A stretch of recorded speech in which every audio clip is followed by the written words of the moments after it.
Geliefdes, ek het vir julle elkeen so 'n uitdeelstuk gegee. As daar iemand is wat uitgewis het daarop, dat ons net weet. Maar julle kan dit rustig by die huis gaan deurlees. Dit is so 4 bladsye, so dis nou 'n bietjie meer inligting as wat ek nou wil gee. Maar ons gaan begin van vandag af met 'n reeks preke oor die evangelie van Lukas.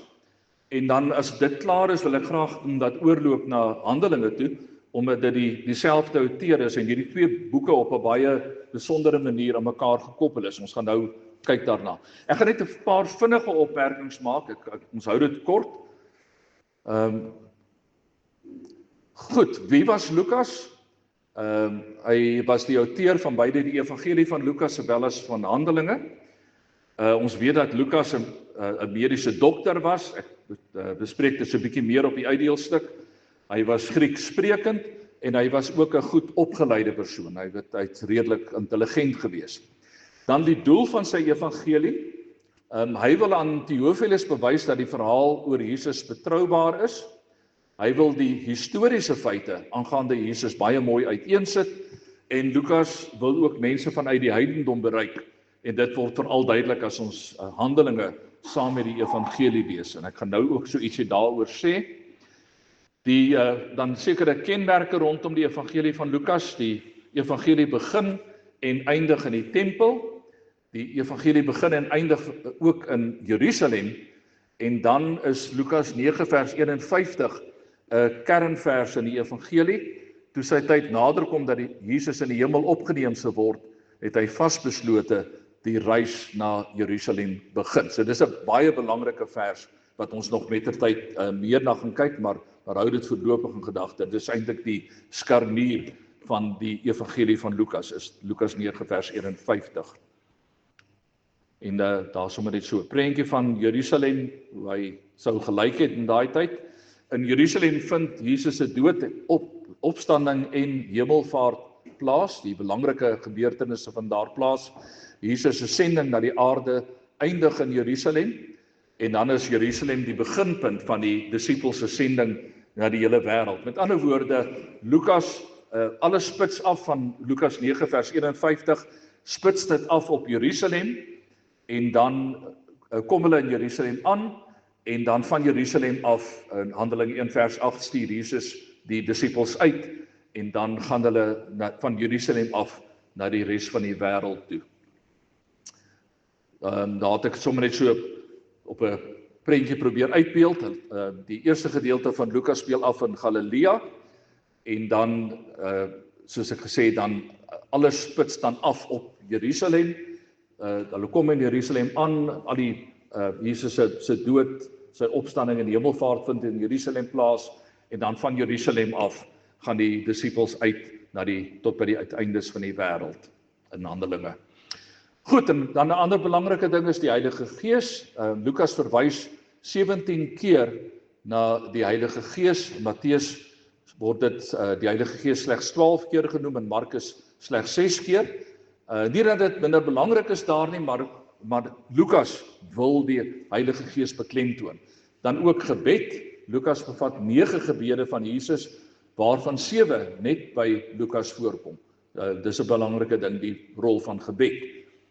En dan 'n ander baie belangrike aspek van Lukas waaraan ons baie gaan aandag gee, is sy deernis met die randfigure van die samelewing. Die armes, onder andere vroue, kinders, die tollenaars, Samaritane, die melaatses en die ander siekes. En dan 'n ander tema wat baie belangrik is in Lukas is vreugde. Lukas gebruik baie woorde om vreugde mee aan te dui. Ek het so 'n bietjie dit meer volledig uiteengesit op die papier. Hy begin en eindig sy evangelie op 'n vreugdevolle noot, en daar is dikwels mense wat vreugde ervaar in die verloop van die verhaal. En dan die lofprysings wat ons by Lukas kry. Slegs Lukas teken die lofprysings vir ons op, die sogenaamde Magnificat. Ek besin die grootheid van die Here. Dan die sogenaamde Benedictus, lofwaardig is die Here. Die Gloria in Excelsis, eer aan God in die hoogste. En dan die Nunc Dimittis, Here, laat u dienaar nou in vreugde gaan. Dit is net Lukas wat hierdie lofprysinge vir ons aangeteken het tussen al die evangeliste deur. En dan etes en tafelgemeenskap, wat 'n verskriklike belangrike rol speel. Ek het dit self nie besef nie, ek het dit onlangs eers eintlik uitgevind. In die evangelie van Lukas is Jesus of op pad na 'n ete, of besig om te eet, of hy is op pad nadat hy geëet het. So die ete speel 'n geweldige belangrike rol. As julle dalk Lukas bietjie wil weerlees, gaan kyk 'n bietjie hoeveel keer word daar gepraat van etes. Hy eet en drink saam met die tollenaars en die sondaars. Hy verwelkom sondaars en eet saam met hulle, maar hy eet ook saam met mense wat 'n hoë status in die samelewing het. So dit is ook 'n belangrike ding dat Lukas fokus nie net op die randfigure en die armes en so aan nie. Hy gee ook aandag aan die teenoorgestelde mense. So dis iemand het 'n boek geskryf om te sê Lukas is goeie nuus vir rykes en armes. So dit is hy omarm eintlik die hele groot groep mense. En dan die samestelling en opbou van die evangelie van Lukas, net om mee af te sluit. Ons kry eers 'n proloog in hoofstuk 1 tot hoofstuk 4 vers 13, en dan is Jesus in Galilea vanaf 4 vers 14 tot 9 vers 50. Dan die volgende gedeelte is Jesus op weg na Jerusalem. Dit is 11 hoofstukke lank, van 9 vers 51 tot 19 vers 27 is Jesus op pad na Jerusalem, en dan die laaste gedeelte van hoofstuk 19 vers 28 tot die einde, dan is Jesus in Jerusalem. So dis net so 'n baie kort oorsig oor waaroor die evangelie van Lukas gaan. Voordat ons dan die eerste klompie verse in Lukas 1 gaan saamlees, kom ons bid net eers saam. Here, ons sê vir U dankie dat ons U woord het. Dankie dat U woord die waarheid is. Ag en Here, ons hoor so dikwels hoe mense beklei oor die woord en hoe hulle allerhande vrae het rondom die woord. Ons het dit die afgelope paar weke ook maar weer eens gesien, hoe dat mense ernstig verskil oor die uitleg van U woord. Maar ons gebed is vandag, Here, dat U deur U Gees vir ons sal lei. Here, help vir ons om op 'n verantwoordelike manier met U woord om te gaan.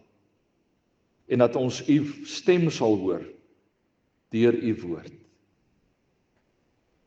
En waar ons dan nou hier aan die begin staan van 'n reeks oor Lukas en later ook oor Handelinge, wil ons bid dat U vir ons iets van Lukas se hart sal laat raak sien. Ook in die manier wat hy oor U skryf. Dat ons sy liefde vir U saam met hom sal ervaar. Ons vra dit in U naam, Here. Amen. Goed, ons gaan lees die eerste 25 verse van hoofstuk 1, Lukas 1. Hy begin met die woorde: Hooggeagte Theophilus, daar is baie wat onderneem het om 'n verhaal te skrywe van die dinge wat onder ons gebeur het. Hulle het dit opgeteken soos dit aan ons oorgelewer is deur die mense wat van die begin af ooggetuies en dienaars van die woord was. Daarom het ek dit ook goed gedink om self alles stap vir stap van vooraf te ondersoek en die verhaal noukeurig in die regte volgorde vir U neer te skryf.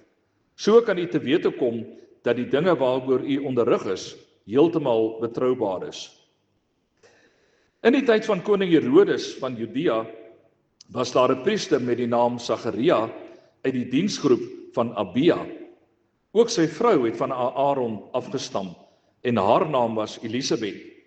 Hulle was albei getrou aan die wet van God en het onberispelik al die gebooie en voorskrifte van die Here onderhou. Hulle het geen kind gehad nie, omdat Elisabeth onvrugbaar was. Buitendien was albei reeds op vergevorderde leeftyd. Op 'n keer toe Sagaria in die beurt van sy diensgroep besig was om die priesterdiens voor God te verrig, is hy volgens die priesterlike orde gebruik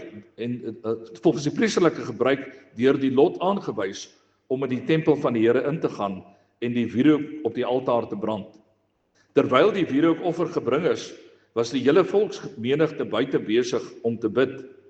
Toe verskyn daar aan die regterkant van die wierookaltaar 'n engel van die Here aan hom. Sagaria het geskrik toe hy hom daar sien staan en hy het baie bang geword. Maar die engel sê vir hom: "Moenie bang wees nie, Sagaria, want jou gebed is verhoor. Jou vrou Elisabeth sal aan jou 'n seun skenk en jy moet hom Johannes noem. Hy sal 'n bron van blydskap en vreugde vir jou wees en baie sal bly wees oor sy geboorte, want hy sal groot wees in die oë van die Here. Wyn en bier sal hy glad nie drink nie, en reeds van sy geboorte af sal hy met die Heilige Gees vervul wees. Hy sal baie uit die volk Israel laat terugkeer tot die Here hulle God. En hy sal voor die Here uitgaan in dieselfde gees en krag as Elia, om vaders en kinders met mekaar te versoen, om ongehoorsaamers op die regte pad terug te bring en om so vir die koms van die Here 'n volk voor te berei." Toe sê Sagaria vir die engel: "Waaraan sal ek dit weet? Ek is 'n ou man en my vrou is al op vergevorderde leeftyd." Die engel antwoord hom: "Ek is Gabriël wat in diens van God staan. Ek is gestuur om met jou te praat en hierdie goeie tyding vir jou te bring. Kyk, jy sal stom wees en nie kan praat nie tot op die dag dat hierdie dinge gebeur, omdat jy my woorde wat op die bestemde tyd vervul sal word, nie geglo het nie." Intussen het die volk vir Sagaria gestaan en wag en begin wonder waarom hy so lank in die tempel bly. Toe hy uitkom, kon hy nie met hulle praat nie. Hulle kom toe agter dat hy in die tempel 'n gesig gesien het. Hy het net aanhoudend vir hulle beduie en stom gebly. Toe die tyd van sy tempeldiens om was, het hy huis toe gegaan. Na daardie tyd het sy vrou Elisabeth swanger geword en haar 5 maande lank afgesonder. Sy het gesê: "Die Here het dit vir my gedoen. Nou het hy na my omgesien om my smaad onder die mense weg te neem."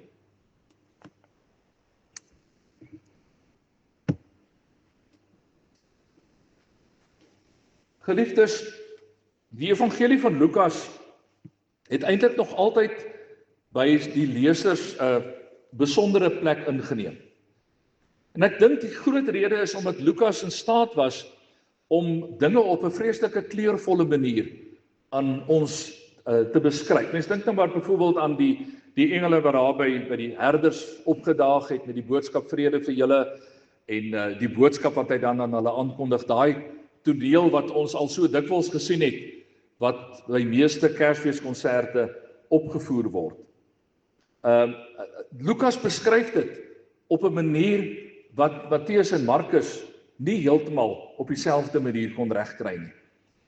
En ek dink dit is die rede waarom ons eintlik so 'n sterk gevoel het vir Lukas. Maar daar's ook 'n paar ander redes waarom hierdie boek so belangrik is vir die kerk van die Here Jesus. As mens die boek van voor tot agter sou deurlees, en ek het net dit ook genoem, ek sal regtig voorstel dat julle dit doen, van die boek en gaan lees hom deur. Al is dit miskien oor 2 of 3 dae, maar gaan lees hom bietjie vir 'n slag deur van voor tot agter deur. Dan kom ons agter dat daar 'n paar temas is wat verskriklik belangrik is in hierdie boek. Lukas lê byvoorbeeld geweldig klem op verlossing. Nou ja, die ander evangeliste praat ook van verlossing.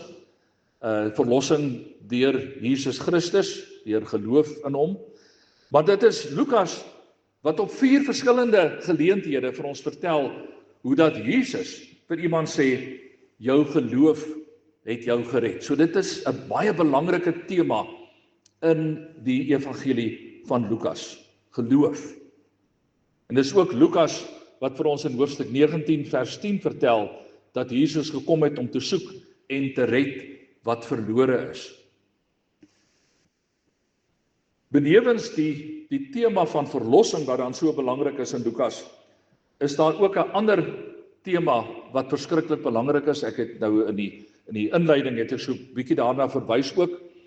En dit is die besondere meegevoel wat Lukas het met die sogenaamde randfigure.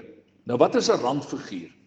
'n Randfiguur is iemand wat om een of ander rede, sou dit dan wees om godsdienstige redes, gesondheidsredes, sosiale redes of watter rede ook al, nie meer welkom is by ander mense nie.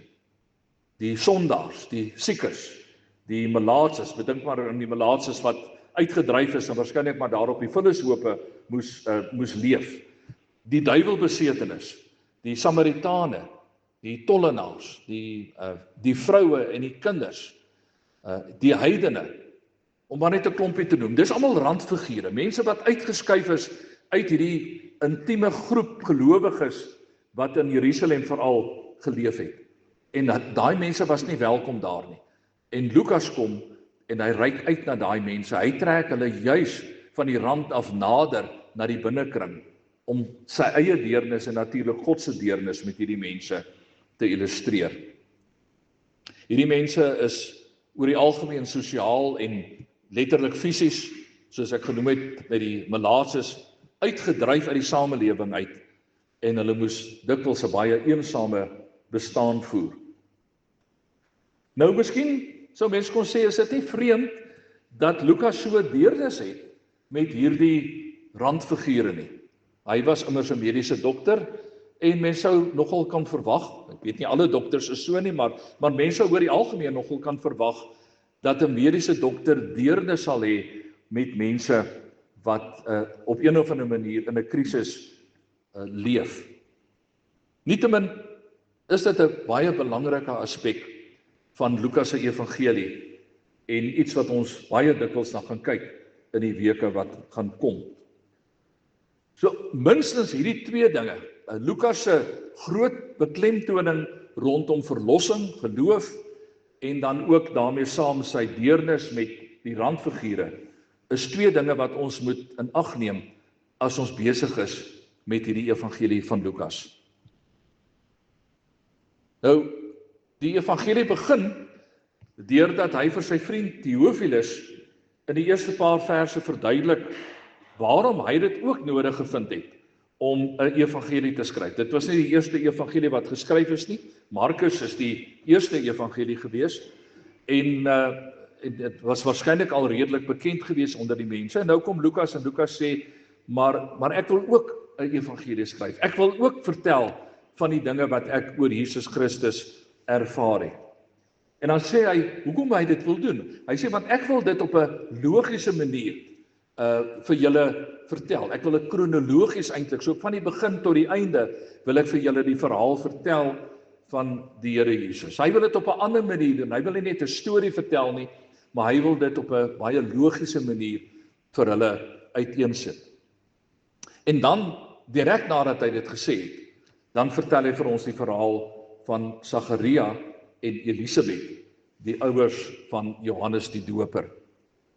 En hierdie verhaal is baie interessant om te lees, veral vanweë die ooreenkomste wat dit het met verhale in die Ou Testament. Daai aanknoping tussen wat in die Ou Testament gebeur het en dan ook wat hier in die Nuwe Testament nou gebeur.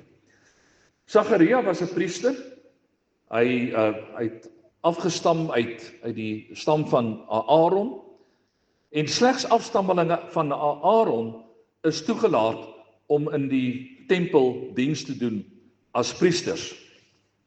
En hierdie priesters is almal in groepe gedeel en hulle moes elkeen van hierdie groepe moes dan vir 2 weke lank diens doen in die tempel.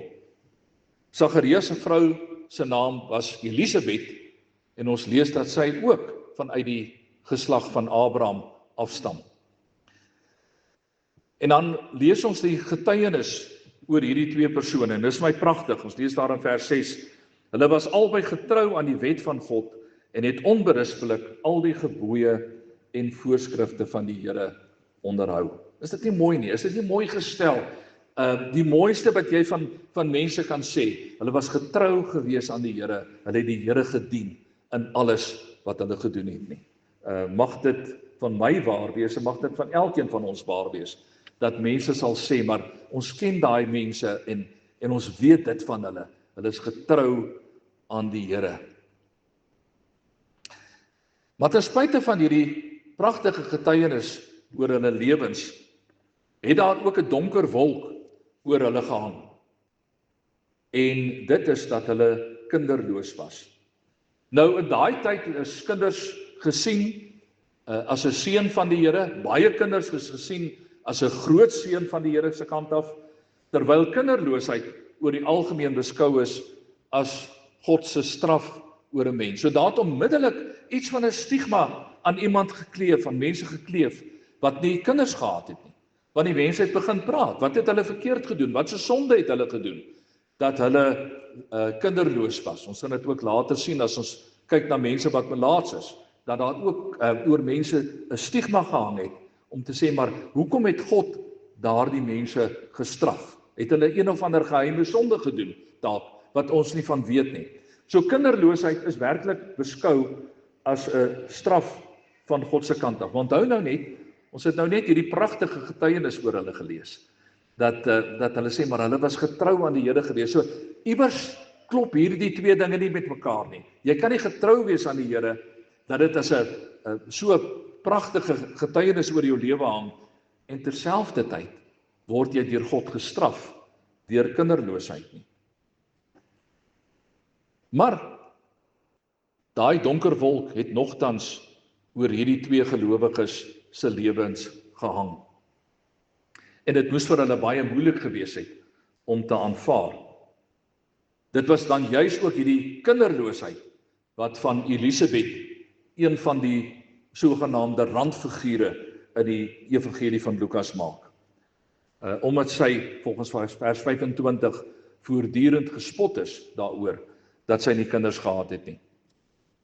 Maar ons sien ook in hierdie verhaal iets van 'n ooreenkoms met die verhaal van Abraham en Sara in die Ou Testament. Nog 'n opvallende ooreenkoms. Abraham en Sara was ook, net so Sagaria en Elisabeth, reeds bejaard gewees voordat hulle kinders gehad het.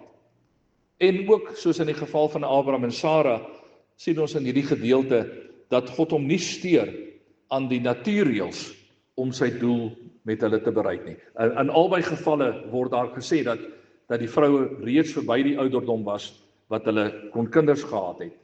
Maar God steur hom blykbaar nie aan daai natuurreëls nie.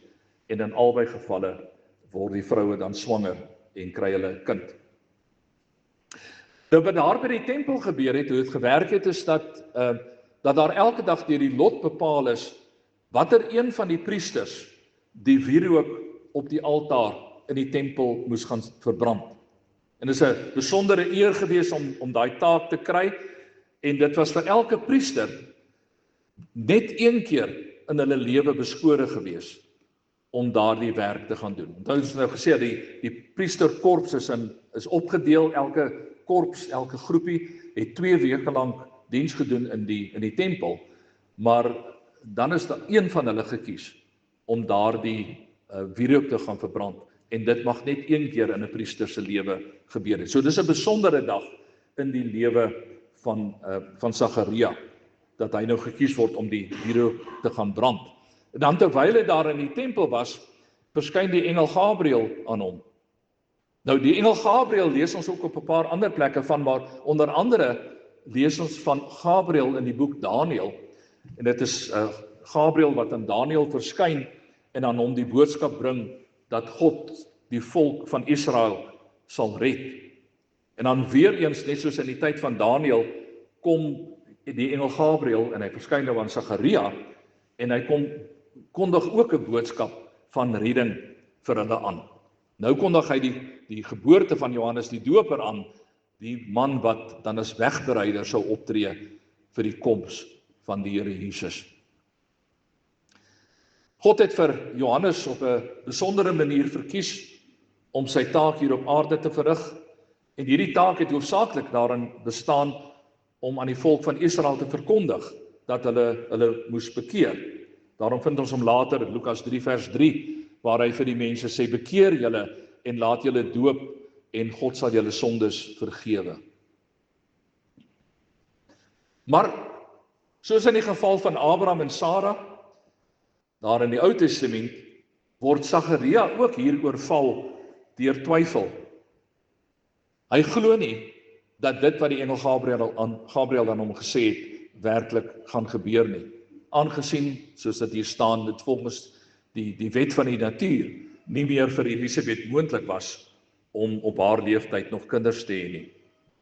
En dan gee die Here vir hom 'n teken dat hy die waarheid praat, en die teken is dat hy stom word. Trouwens, as mens later gaan kyk daar in vers 62, dan sal jy sien dat dit waarskynlik was hy doofstom geweest, dat hy ook nie kon gehoor het nie, want die mense het met gebare met hom probeer praat, en hy kon hulle nie teruggeantwoord het nie.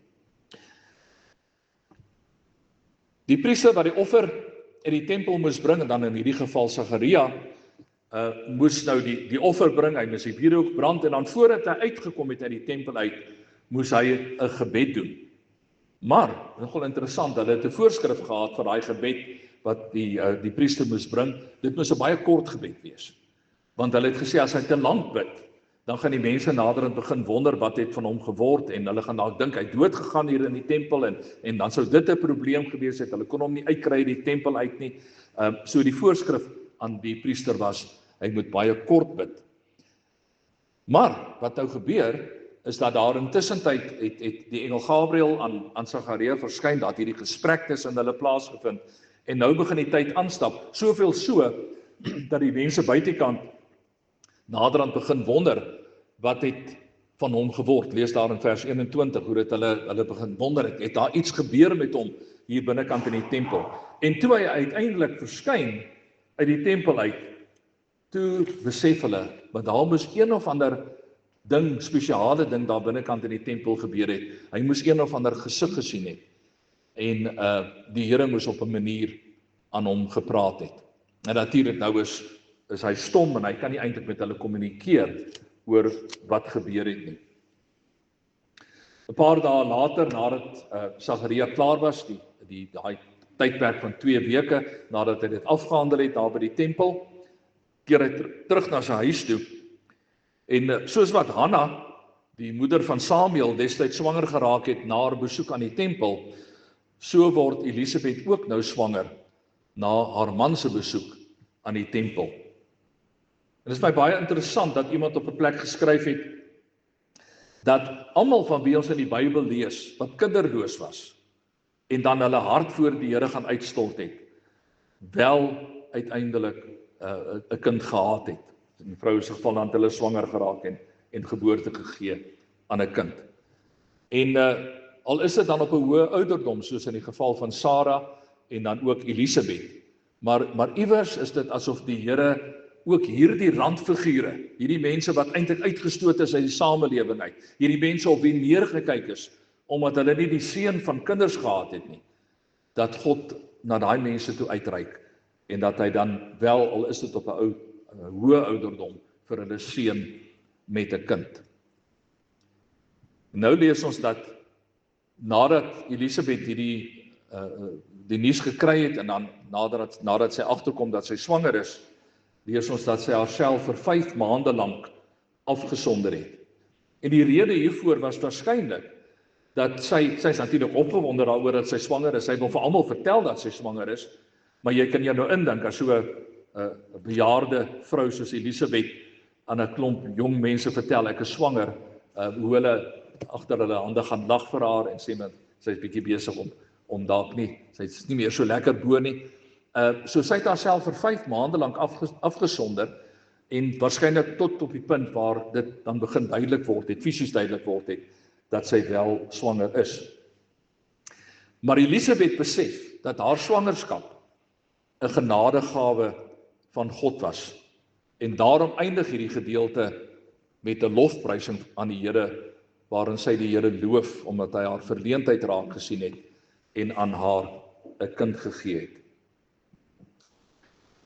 Dis die breë trekke van die verhaal. Die moeiliker vraag is, waarom het Lukas sy evangelie met hierdie verhaal begin?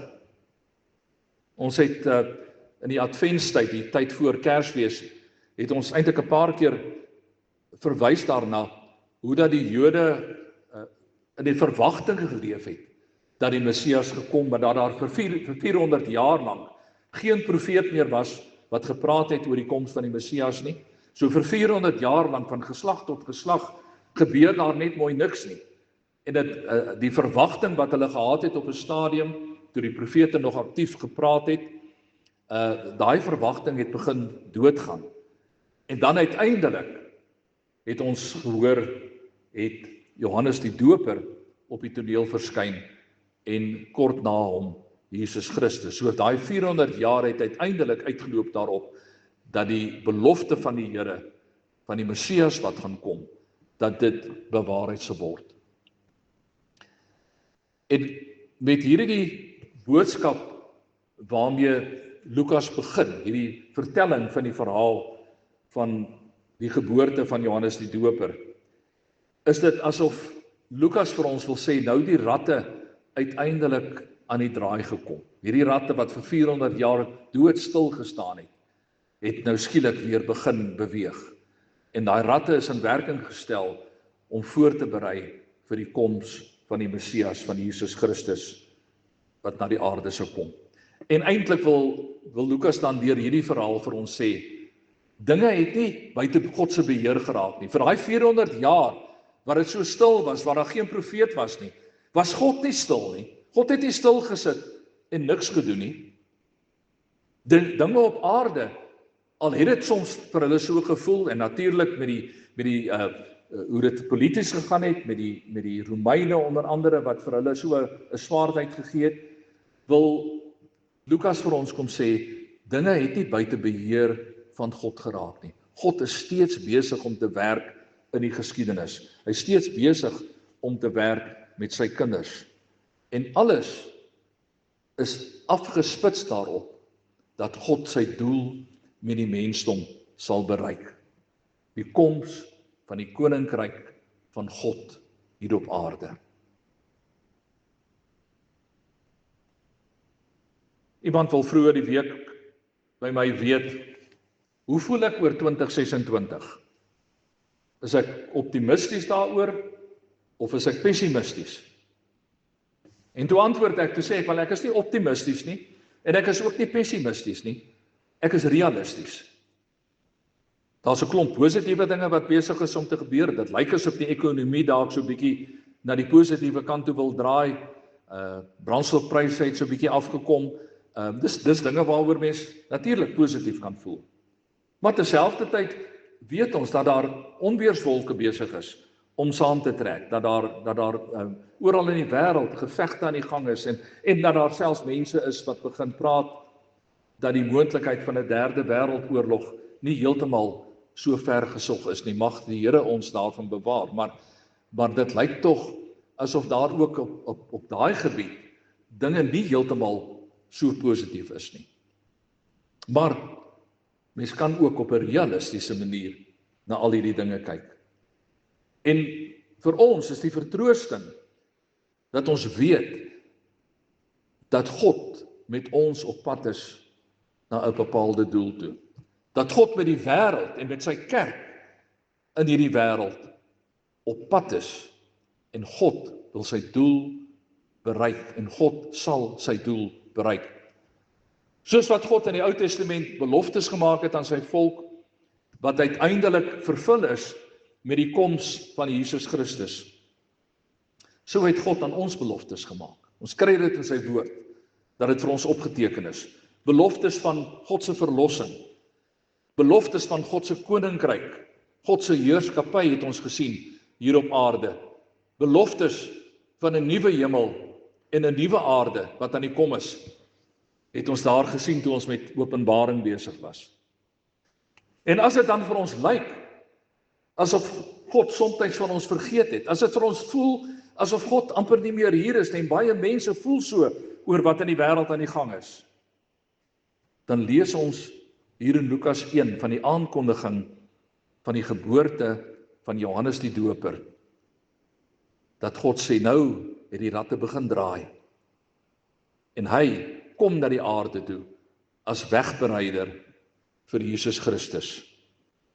En daaruit kry ons opnuut weer die versekering, dat ons kan sê, maar God weet, God is met ons op pad, en ons weet, dat God met ons op pad is. God het ons nie vergeet nie. Die ratte is aan die beweeg, is nog steeds aan die draai, sodat God sy uiteindelike doel met ons kan bereik. God gaan sy doel in ons en deur ons bereik,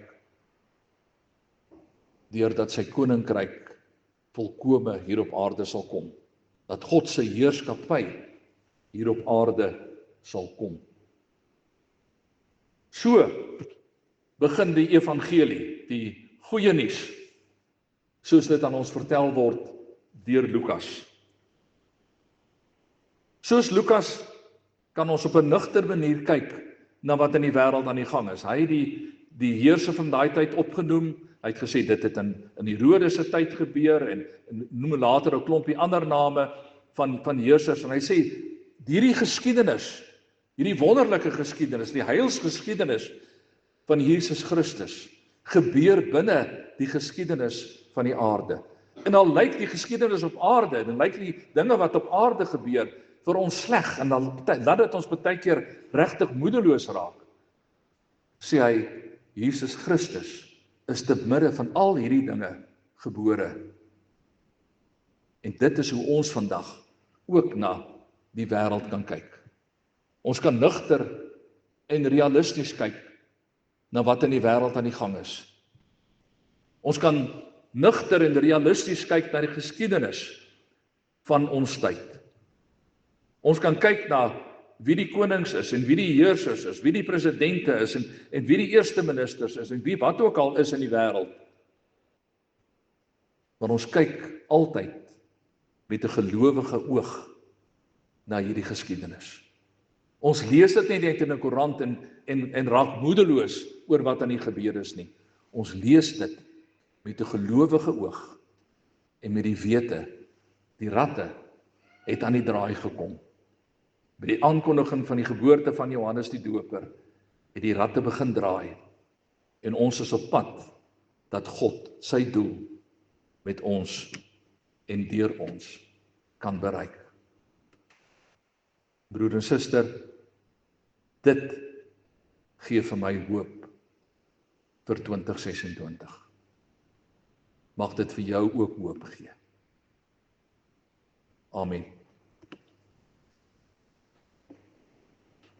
Here, ons is so geneig om met 'n pessimistiese oog te kyk na wat in die wêreld aan die gang is. En daar is soveel wat gebeur wat vir ons bekommerd maak. As mens sommer maar net dink aan die klimaat, die verskriklike vloede daar in die noorde kant van Mpumalanga en Limpopo, en ons sien al die skade wat daar gekom het. Terselfdertyd hoor ons van die geweldige droogtes in die Wes-Kaap en die brande wat daar uitgebreek het. En Here, elkeen van ons sit ook maar met ons eie bekommernisse. Dan voel dit baie keer vir ons asof dit oorweldigend is. En dan wil ons moedeloos raak. Here, help vir ons om met Lukas se realistiese oog te kyk na die wêreldgebeure. Help vir ons om met 'n geloofsoog te kyk na hoe U aan die werk is in ons wêreld. Help vir ons om die ratte te sien wat besig is om te draai, om ons voor te berei vir die wederkoms van ons Here Jesus. Dankie dat ons kan uitsien na 'n nuwe hemel en 'n nuwe aarde wat gaan aanbreek. En Here, ons bid vandag, ons bid vir elke lidmaat van ons gemeente, elkeen wat op een of ander manier dalk deur 'n harde tyd gaan, 'n moeilike tyd.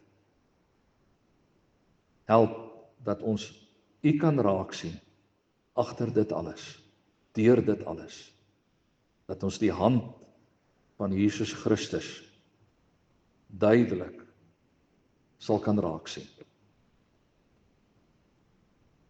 Ons vra dit in sy naam. Amen.